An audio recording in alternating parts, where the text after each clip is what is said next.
Hi, I'm Don. Welcome to my seeded garden.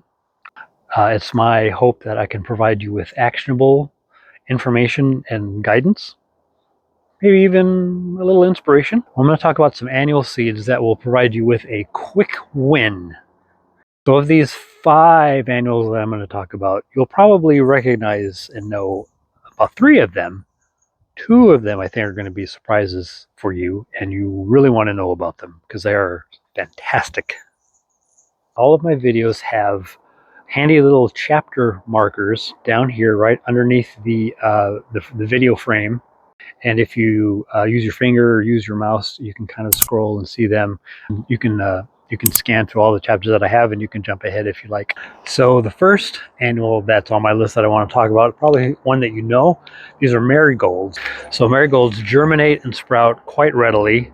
They grow strong and they last long. They're very hardy plants, and they constantly rebloom during the warm months. They're definitely garden must-haves. So there are a number of different varieties of marigolds.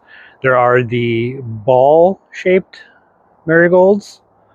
There are kind of small, mini dwarf size. I really like the French marigolds. They have a red and a vibrant orange color of their petals to them, and they do grow about a foot tall. French marigolds are not wispy little things. They actually have a really good presence in the garden. With marigolds, regular deheading will encourage reblooming, and you will be rewarded throughout the whole summer with constant reblooms when you deadhead your marigolds. Now, towards the end of the summer, when you deadhead some of the blooms, save those for next year. Put them in an airtight container so that you'll be able to grow a whole acre of marigolds. And also, marigolds are quite mosquito repellent too. They're hello, hummingbirds. Well, the second annual I want to talk about that you might know about are cosmos. What I love most about cosmos is the fact that when they're in the garden, their foliage tends to capture the wind, and so they always have a nice kind of a swaying motion in the garden, which is really nice.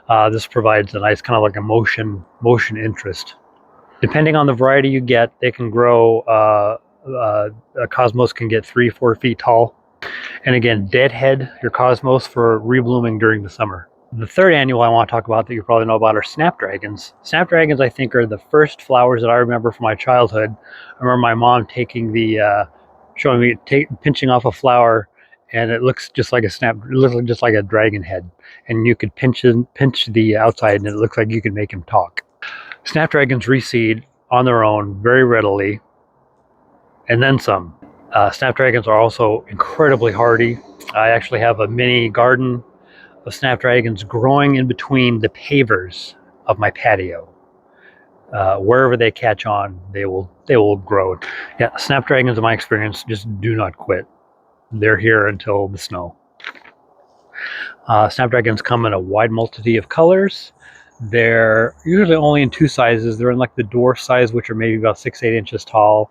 The regular ones can go to about 12 inches tall. I found that you don't really need to dehead them to get constant reblooming. Now, towards the end of the summer, that's when you want to start looking at the plants. Right underneath where the flowers were, there's usually little tiny pods, spherical pods, and they have 3 little holes. It almost looks like they look like little miniature bowling balls or little coconuts, and that's where the seeds are. What you can do is usually it's best to just like snip off a stalk that has a number of these pods growing on the stalk, turn it upside down, and you'll have a plethora of seeds. Snapdragon seeds are very tiny, and it doesn't take much to get them, 3, 4, 5 seeds. Now I'm going to talk about the first annual that you may not know about, and this is the Godetia. The Godetia's technical name is Clarkia anemone, and it was actually named for the famed explorer of the 19th century, William Clark. I think Godetias are incredibly underappreciated. They seed very well. They germinate, sprout, and grow quite easily. They're not terribly picky about where you put them. They grow to be about 12 inches tall, and they have really, really pretty, kind of like sherbet ice cream colored flowers. The flowers are cream, pink, red, magenta, a little bit of yellow. It kind of depends, but they're very pretty. You have to go and stomp on them to stop them. They will be here. They will be in your garden. They will be in your containers until the snow. I've actually got a small video of I took some footage, some pictures of the Godetia that I have in a container, December 10th, just a few months ago, and it looks like it's still springtime to them, and they germinate and sprout very easily. And the last annual that I want to talk about that you might not know about is the Mexican sunflower. I came to know about the Mexican sunflower a few years ago when I was looking for a plant that was very hardy, drought tolerant, and also didn't care about soil. Um, I got them. I thought they were going to be perennials, but they weren't. They were just annuals. But when I say just annuals, it's really not fair because they grow immense. They will become bushes. They are annuals, but you will not get more from your plant dollar than Mexican sunflowers. If you give them deeper soil or better soil, they will grow proportionally. If you keep them in like a gallon container, they'll get about maybe 2 feet tall.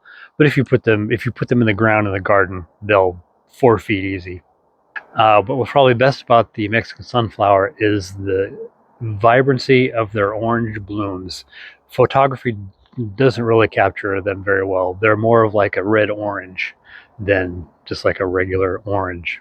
The watering needs are pretty modest. I usually don't water them until I see some droopage in their leaves. Mexican sunflowers also last an awfully long time, and you're probably going to have to you're not going to be able to harvest their seeds until it's cold.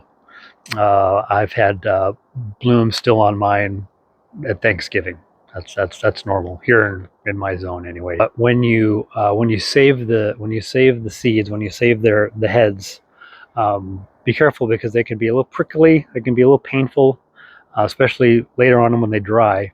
But just kind of take cut off the whole head and put it in a jar or a container and deal with it next spring.